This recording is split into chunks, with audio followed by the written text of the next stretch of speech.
Le jour où le président nous a dit à la télé, c'est la guerre, on a dû fermer l'EHPAD, les résidents isolés, les familles ne pouvaient plus rentrer. Un confinement qui arrive brutalement comme ça et on est un peu tous mis au pied du mur. Le personnel travaillait, me disait on travaille la peur au ventre. Bien sûr qu'on avait peur parce qu'on n'avait pas de masque.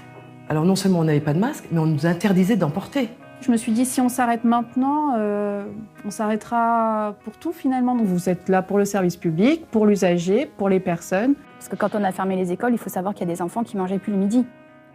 Donc je veux dire, ça a été complètement compliqué. Il a fallu se réorganiser pour des aides financières d'urgence, des colis alimentaires, alors qu'ils n'existaient plus avant. On nous a donné 3 jours pour nous auto-former et après le téléphone a sonné et on a dû répondre aux chefs d'entreprise, auto-entrepreneurs. Les organismes privés se sont mis en télétravail, le service public, nous on était là. On est policiers, si nous on n'y va pas, qui va y aller en fait? 86% des patients Covid ont été pris en charge à l'hôpital public. Ça a révélé la capacité, la force de frappe des services publics à pouvoir exercer, même dans des conditions dégradées, un service public de qualité. Mais ça a aussi montré toute la fragilité du service. Le constat qu'on peut faire, c'est que les leçons n'ont pas été tirées. L'administration était bien contente de nous avoir à un moment. Et là, j'ai l'impression qu'ils ont oublié. Ils ne pensent plus à nous, c'est fini. Je pense qu'après, il y a eu beaucoup d'annonces de fait en disant il y aura des recrutements. Pour l'instant, sur le terrain, alors c'était des milliers de postes. Nous, sur le terrain, on n'a rien. Le nombre de contrats précaires continue d'augmenter. On voit notamment que la loi de transformation de la fonction publique, qui porte un coup grave au statut des fonctionnaires, est passée pendant cette période de Covid. On nous demande toujours plus avec moins.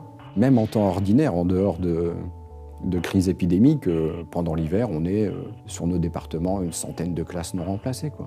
Le service public, sa particularité, c'est qu'il est là pour tout le monde, du plus pauvre au plus riche. Et on va même dire que plus on est défavorisé, plus on va en avoir besoin de ces services publics. Le manque de remplaçants, ça touche qui en premier? Les élèves les plus fragiles. Une république sans service public, c'est inconcevable. Les problèmes, c'est toujours les mêmes. C'est des directions très très jeunes, de plus en plus jeunes, qui ne pensent qu'à leur rendement, on va dire. Donc on est là, nous, les organisations syndicales, pour faire un contrepoids. On a pu voir pendant le Covid que des actions collectives pouvaient quand même porter leurs fruits. Il faut des postes. Il faut payer les gens correctement. C'est sur les chiffres de l'INSEE qui disent à quel point on a perdu en pouvoir d'achat. Sur ces 20 dernières années, on dit 20% grosso modo. Il faut continuer à protéger le service public. Plus on aura de voix, plus on sera représentatif et plus peut-être on arrivera à faire entrer dans la tête que les AESH ont réellement besoin d'un statut, quoi. FO est toujours en première ligne pour se battre, dans les négociations. Il y a des gens compétents, on ne crie pas forcément pour rien, on s'adapte et on revendique des choses essentielles.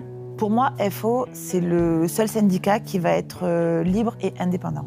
C'est le syndicat qui m'a aidé et c'est le syndicat que je recommande à tous mes collègues. Il y a des élections professionnelles bientôt. Il va falloir voter pour un syndicat qui va défendre les intérêts des salariés de la fonction publique pour apporter à tous l'éducation, les soins sur tout le territoire, d'où qu'on vienne et où qu'on soit. Je pense que le service public, pour moi, c'est un trésor. Et je crois que c'est un trésor qu'il faut conserver.